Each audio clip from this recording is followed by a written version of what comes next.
Bonjour à toutes et à tous, on se retrouve aujourd'hui pour une nouvelle vidéo, une vidéo interview auteur. Vous savez que j'adore ces vidéos-là et je suis toujours contente quand les auteurs me suivent un petit peu dans ce format d'interview. Et aujourd'hui, j'ai le plaisir d'interviewer Sophie S. Pierucci, que j'ai découvert cette année, d'abord en audio avec L'inconnu de l'ascenseur que j'ai beaucoup aimé et ensuite avec Deep and Dark, que j'ai littéralement dévoré, ça a été une magnifique lecture et du coup, j'ai eu envie d'en savoir un petit peu plus à propos de Sophie. J'ai eu envie de vous la faire découvrir pour celles et ceux qui ne la connaissent pas. Et donc, on commence tout de suite avec cette interview. Tout d'abord, peux-tu te présenter pour les lecteurs et les lectrices qui ne te connaissent pas ? Bonjour tout le monde, je suis auteure chez BMR de Brisé et de Caféine et chez Addictive de L'inconnu de l'ascenseur et moi et My Step Brother l'initiation et mon dernier Deep and Dark. Sinon, à côté de ça, dans ma vie de tous les jours, je suis aussi maman de 2 enfants de 6 et 8 ans et je suis mariée depuis quelques mois mais en couple quand même depuis plus de 15 ans avec un homme qui me supporte puisque je suis une grosse capricieuse. Mon dernier caprice, ça a été un bulldog français. J'ai quand même dit à mon mari, c'est soit le 3e, soit un chien. Et donc, j'ai gagné un chien. C'est ce que je voulais. Hein. Je voulais surtout pas de 3e enfant. Jamais de la vie. Et donc, j'ai eu mon petit bulldog. Voilà. Sinon, je suis aussi infirmière. Au départ, c'est vrai que vu que je travaillais beaucoup de nuit, la nuit, ça me permettait d'écrire quand les patients étaient calmes et que le service était calme surtout. Mais étant donné que je fais nuit et jour, en fait, il n'y a plus de moment particulier pour écrire. Tu as déjà sorti pas mal de livres. Depuis combien de temps écris-tu ? Alors, j'ai jamais écrit. J'ai commencé à écrire en 2015 quand mon oncle est décédé. Donc mon oncle était jeune, il avait à peine 50 ans, il a fait un infarct. Et en fait, je me suis dit, mais je peux pas ne rien laisser si jamais il m'arrive ce genre de choses. Je me disais, mais j'avais toujours en tête cette citation qui disait les écrits restent et les paroles s'envolent. Et donc je me suis dit qu'il fallait qu'il reste quelque chose de moi. C'est pas prétentieux, enfin je sais pas comment l'expliquer. Vraiment, j'avais besoin d'identité. Et donc, j'ai commencé à écrire sur Wattpad, puisque je lisais à l'époque beaucoup sur Wattpad, notamment les afters en anglais. Et donc, j'ai écrit Caféine, à la base, donc par rapport à mon oncle. Et puis, petit à petit, je me suis rendu compte que c'était une façon pour moi de lâcher prise, en fait, de couper ma vie. J'étais plus femme, j'étais plus la maman, j'étais plus l'infirmière, j'étais juste celle qui écrivait et qui avait une autre vie sociale à côté, donc au-delà de la réalité, donc qui était sur Wattpad. Et petit à petit, du coup, c'est devenu vraiment un besoin. L'écriture était un besoin. Donc c'était en 2015. Peux-tu nous parler plus précisément de ta dernière sortie, Deep and Dark, aux éditions Addictive ? Alors, Deep and Dark, un court résumé. C'est compliqué parce que c'est beaucoup de mystères. Il y a beaucoup d'énigmes dedans, donc c'est compliqué de faire un résumé sans trop en dire. Mais en gros, c'est l'histoire d'un tueur à gages qui doit ramener une fille qui est partie depuis plus de 3 ans.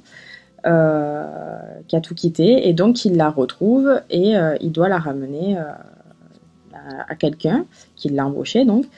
Et en fait au moment de la kidnapper, elle lui tire dessus et donc il se cogne la tête dans la bagarre, on va dire, et quand il se réveille, il n'a plus de mémoire. Voilà. Bon, ce n'est pas que l'histoire du coup de sa perte de mémoire, il y a d'autres choses à côté. Et voilà. En gros, le résumé, c'est ça. Deep and Dark, c'est le livre, je pense, qui m'a fait le plus souffrir parce que il était très difficile à écrire. Je suis plutôt une fille qui va essayer toujours d'aller bien, de trouver du positif dans les choses qui se passent. On va me faire quelque chose, je vais toujours trouver des excuses. Je suis très bisounours. Et le personnage, en fait, dans Deep and Dark, de Jack, tel qu'on le connaît au départ, c'est quelqu'un de très sombre, qui a un vécu tellement difficile, tellement dur, qui a été conditionné pour être méchant. Et donc, toujours penser méchant, jamais pour les autres, toujours être égoïste, ça m'a bouffé. Vraiment, ça m'a bouffé et ça a été compliqué parce que au lieu de trouver toujours quelque chose de positif, d'écrire quelque chose de bien, de beau, de rose et de drôle, parce que je suis très, très dans le sarcasme et très dans les blagues, dans la vie de tous les jours et dans mes bouquins d'ailleurs, ben là, je devais me restreindre au côté thriller, au côté énigme, au côté noir, et c'est vraiment ça a été compliqué pour moi. Donc déjà par ça, j'ai très mal vécu ce livre, mais je me suis accrochée, hein, puisque j'avais un défi. Et ensuite pour les corrections, parce que mon éditrice était comme moi, très, très fleur bleue, très bisounours, et elle allait à l'encontre de mon livre parce qu'elle voulait toujours qu'il soit bon, toujours qu'il soit comme tout le monde voudrait qu'il soit. Et en fait, ben non, il fallait qu'il soit comme il est, et voilà. Et ensuite, eh ben, parce que ça parle de rédemption, et puis c'est toujours difficile d'accorder son pardon à quelqu'un. Et Jack, c'est un tueur à gages qui a tué du monde, qui est vraiment méchant dans le fond. En tout cas, avant qu'il perde la mémoire, et même après, hein, parce que je raconte pas le livre, mais forcément, ben, il arrive un moment charnière où il se souvient, et donc on se doute qu'on n'oublie pas ce qu'on a fait. Et est-ce qu'on est capable de pardonner quand on sait que la personne qu'on aime a été détestable un jour, et il l'est toujours, parce qu'il n'est pas forcément gentil. Voilà. Donc mon gros défi, c'était d'arriver à faire aimer quelqu'un de méchant. Où puisses-tu ton inspiration pour tes personnages et tes histoires? Alors, pour mon inspiration, on va dire, pour tout ce qui est scénario, vraiment, c'est mes rêves. Pas pour les scènes de cul, pas du tout, j'ai ce qu'il faut à la maison. Mais je parle du fil conducteur, par exemple, pour l'inconnu de l'ascenseur et moi. J'étais en début de rêve, je me rappelle, je pensais à un mec du coup qui avait de grosses blessures physiques, et donc comment faire aimer quelqu'un qui aurait de grosses blessures physiques, parce qu'on attache beaucoup, dans notre société d'aujourd'hui, on attache beaucoup d'importance au physique. Donc c'est parti de là, et j'ai commencé à rêver d'un voisin qu'on voyait jamais, toujours avec une capuche, qui était toujours calfeutré sous des tonnes d'habits, et qu'est-ce que je pouvais faire avec. Et donc c'est parti de là. Ensuite, pour les personnages ou des scènes particulières dans les livres, c'est plus au feeling, style je vois une image sur Insta, je vois une image sur Pinterest avec une scène particulière, et là, hop, bim, dans ma tête, tout s'éclaire, tout se débloque, et donc je vais écrire. Voilà, ça vient comme ça. Après, je m'inspire pas forcément de ma vie de tous les jours, c'est plutôt rare, à part pour mes blagues, parce que c'est plutôt spontané. Je vais dire une connerie, ah, celle-là, faut que je la place. Voilà, ça va marcher plutôt comme ça. Et pour Deep and Dark, par contre, c'était totalement différent, puisque je voulais absolument essayer de faire quelque chose de différent. Je voulais sortir de ma zone de confort. Je ne lis pas du tout de thriller, je déteste ça, mais vraiment, c'est vraiment pas mon truc. Je n'aime pas tout ce qui est énigme, non, je suis plutôt dystopie, fantasy. Et en fait, je me suis dit, il faut que je fasse un thriller. En tout cas, ce qui s'y rapproche. Donc, c'est ce que j'ai voulu faire, et c'est ce que j'ai fait, et je crois avoir réussi. Et donc là, pour le coup, c'était tout calculé. Je n'ai pas eu de semblant de rêve. Je me suis dit, qu'est-ce qui ferait qu'une lectrice, en fait, serait à chaque fois sur la tangente. Donc, je me suis dit, il fallait que je crée un personnage qu'on ait envie de détester, qu'on ait envie d'aimer. Et finalement, on ne sait jamais s'il est dans le vrai, s'il n'est pas dans le vrai. Bon, il faut avoir lu Deep and Dark pour comprendre ce que je dis. Mais en gros, voilà, là, il n'y avait pas de... C'est pas venu spontanément. Il a fallu que je calcule tout. Ça a été très compliqué. Voilà. As-tu encore le temps de lire, et si oui, quel genre de lectrice es-tu? Alors, avant, je lisais au moins, je pense, 10 livres par mois avant d'écrire. Maintenant que j'écris, c'est plus compliqué, parce que il faut faire la part des choses. Et puis en plus, j'ai 2 enfants, donc avant, je n'avais pas d'enfants. Et maintenant, je me suis rajouté un chien, donc voilà, je sais pas, je dois être un peu suicidaire. Donc sinon, je lis dans mon lit. Du coup, il y a exclusive, ça peut être que dans mon lit, je ne lis que dans mon lit. Et donc, ma lecture dépend de 2 choses. De mon mari, qui, s'il a envie ou pas de me sauter dessus ce jour-là, s'il a décidé de me sauter dessus, forcément ça raccourcit la lecture. Et ensuite de mon sommeil, parce que je suis une très grosse dormeuse. Je suis capable de dormir 12 heures sans me réveiller.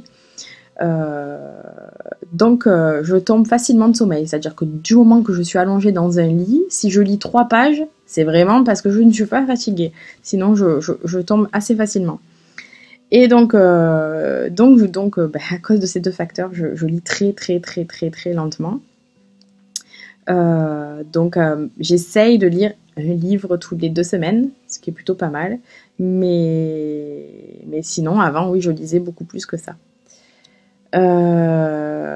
Et ça dépend pas forcément de l'intrigue du livre, même si le livre est super, qu'il y a une intrigue de fou, que vraiment on a envie de lire la suite, de savoir la suite. Non, s'il y a mon mari, c'est mort. Et si j'ai sommeil, c'est mort aussi.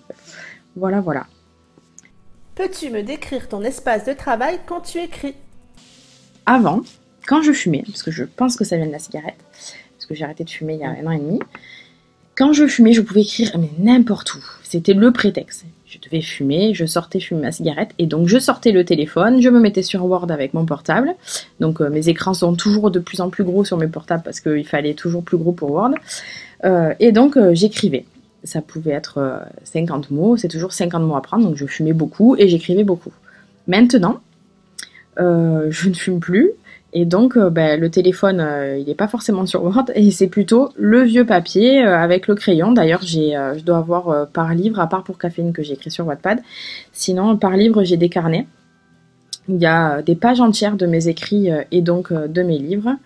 Et je fonctionne comme ça. Donc d'abord c'est le papier, et puis derrière, quand je retranscris sur l'ordinateur, je rajoute des scènes, j'embellis le truc, je refais les écrits. Donc au départ c'est du brouillon, c'est juste par exemple que les discours avec la fille elle a fait ça, le mec il a fait ça, voilà, je m'étale pas. Et ensuite quand je retranscris sur l'ordinateur, là je fais toute la scène.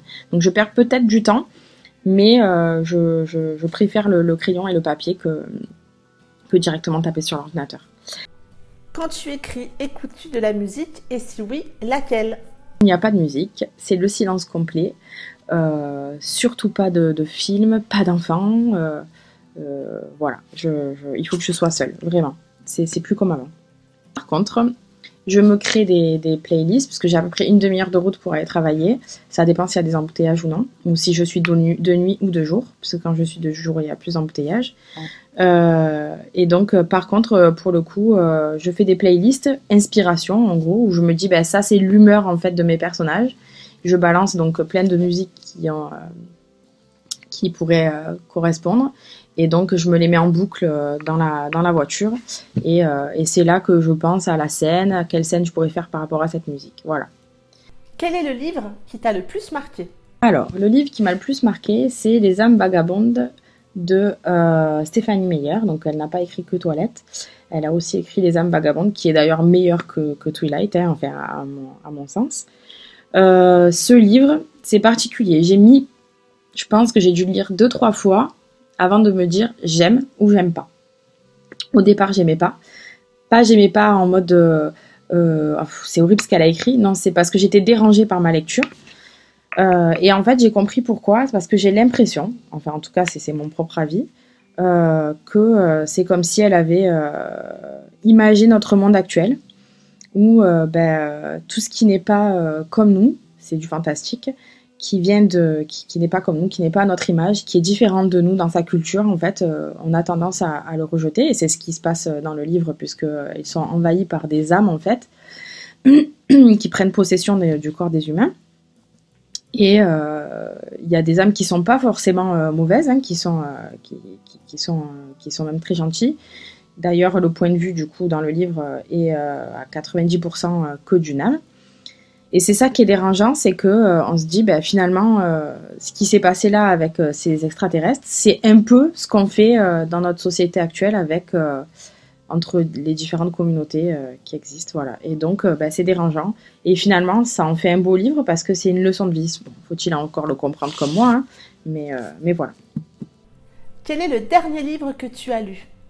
À l'heure actuelle, je lis Red Queen, mais vu que donc c'est une série de 3 tomes, c'est encore du fantastique, mais vu que c'est une auteure américaine, on ne va pas en parler, donc je vais tricher. Et donc, je vais dire que ma dernière lecture, c'était Sex Friend, le dernier livre de Gwen Delmas, qui est sorti aux éditions additives en novembre. Voilà, je vous le conseille fortement. Quelles sont tes prochaines sorties? As-tu un projet en cours? Peux-tu nous en dire un petit peu plus? Alors, prochaine sortie, non. Il n'y en a pas de prévu. J'écris très très lentement. En ce moment, ma vie personnelle est un peu compliquée. Et puis je me remets doucement de Deep and Dark. Et j'ai arrêté la cigarette aussi. Donc voilà, ça fait beaucoup de choses. Donc j'ai pas de sortie au programme. Par contre, je suis sur 2 projets. Un projet avec une auteure, donc pour faire un 4 mains, qui est bien entamé, mais nous avons toutes les deux nos vies, plus nos autres projets à côté, donc c'est un peu compliqué parce qu'on n'écrit pas que ça. Et du coup, il faut pouvoir réussir à se trouver et à se caler. Et sinon, j'essaye d'écrire le spin-off de Vic. C'est la meilleure amie de l'inconnu de l'ascenseur, de Charline dans l'inconnu de l'ascenseur et moi, pour ceux qui ont lu l'inconnu. Donc je repars dans mon domaine de prédilection, on va dire, tout ce qui est sarcasme, blague. Vraiment, c'est vraiment du pur inconnu. Hein. Je changerai. C'est vraiment la suite, entre guillemets, hein, puisque ça pourrait se lire à part. Il n'y a pas besoin d'avoir lu l'inconnu pour comprendre l'histoire de Vic. Voilà, ensuite, bon, vous en dire plus. C'est compliqué parce que je suis toujours pleine de mystères pour mes hommes, que je veux toujours très torturer. Donc, on va juste parler de Vic. En gros, c'est comment s'en sortir après des violences ou une trahison. Voilà. Et pour l'homme, ben là, voilà, je n'en dis pas plus puisque je ne peux pas, je ne veux pas dévoiler mes secrets. Voilà, voilà. As-tu d'autres passions? Alors, oui, fut un temps, les voitures. D'ailleurs, je dois toujours voir Julie Perretto à son circuit, n'est-ce pas? J'ai d'ailleurs une voiture sportive. Avec mon homme, on est fanat de voitures japonaises, donc pas de tuning. Hein, s'il vous plaît, bannissez ce vocabulaire de votre bouche, parce que le tuning, c'est pas ça. Nous, on n'est pas dans le tuning, on est plutôt dans voiture sportive, donc j'ai une japonaise. Mais ça coûte très cher en entretien, ça coûte très cher pour faire du circuit. Et c'est vrai que si j'avais pu faire ça aussi à côté, ça aurait été pas mal. Sinon, je suis très manuelle. Tout ce qui est peinture, tout ce qui est dessin, voilà, très très manuel. Après, passion, j'aime tellement de choses. En fait, je touche à tout, hein, que je pourrais pas dire passion. On va maintenant s'atteler au petit portrait chinois. Si tu étais un animal, tu serais un crocodile, parce que je crie beaucoup, mais j'ai des petits bras pour taper. Si tu étais une chanson, tu serais Je dirais Hiro de Soprano, puisque j'aimerais pouvoir aller dans le passé et refaire certaines choses. Pas dans ma vie, j'assume mes actes, mais plus dans ce qui s'est passé dans le monde. Oui, je suis très bisounours. Si tu étais une fleur, tu serais Je serais un pissenlit pour pouvoir m'envoler et voyager. Vous savez, c'est les fleurs qu'on souffle là et que ça s'en va. Si tu étais un dessert, tu serais Je dirais juste du chocolat, parce qu'on peut me cuisiner à toutes les sauces et que je m'adapte assez facilement à tout. Si tu étais une boisson, tu serais Je serais du café, bien entendu. D'ailleurs, je n'ai pas bu de vin, mais j'ai mon café à côté. Si tu étais un mot, tu serais Eh ben là, je ne sais pas. Le seul qui me vient en tête, c'est saperlipopette, mais je ne saurais pas dire pourquoi. Si tu étais un appareil domestique, tu serais Alors, au départ, je m'étais dit l'aspirateur. Juste pour être tout le temps tripoté. Voilà. Non, je rigole. Un aspirateur, parce que je suis très maniaque. Il faut que tout soit rangé, tout soit carré. Donc, je pense que je serais l'aspirateur. Si tu étais une qualité, tu serais Je peux dire concombre pour dire que je ne sais pas, parce qu'honnêtement, j'en ai pas la moindre idée. Pas du tout. Une qualité, je sais pas. Pourtant, j'ai préparé mes réponses à l'avance, hein, mais ça me vient pas. Si tu étais une étoile ou une constellation, tu serais Pégase, parce que j'adore les licornes et que Pégase est une licorne. As-tu des projets de salon ou de festival prochainement? Alors, cette année risque d'être compliquée, 2020 donc. Parce que je dois partir en voyage de noces. On avait prévu 3 semaines aux États-Unis, mais je pense que ça risque d'être réduit à 15 jours et ça sera peut-être pas les États-Unis. Donc, il y a le voyage de noces à faire. Et puis il y a le chien à s'occuper maintenant. Donc en plus de faire garder les gosses maintenant, quand on va vouloir faire un salon, parce que je me sépare jamais de mon mari, il va falloir que je fasse garder le chien. S'il y a une âme sensible qui veut garder le chien, il n'y a pas de souci. Et puis non, au-delà de ça, en fait, financièrement, c'est vrai que les salons, c'est un peu une ruine. Pas parce que je vais boire des coups avec plein de lectrices, mais parce que je suis aussi une lectrice et que j'achète beaucoup de livres. Voilà, donc je pense que cette année, ça risque d'être difficile.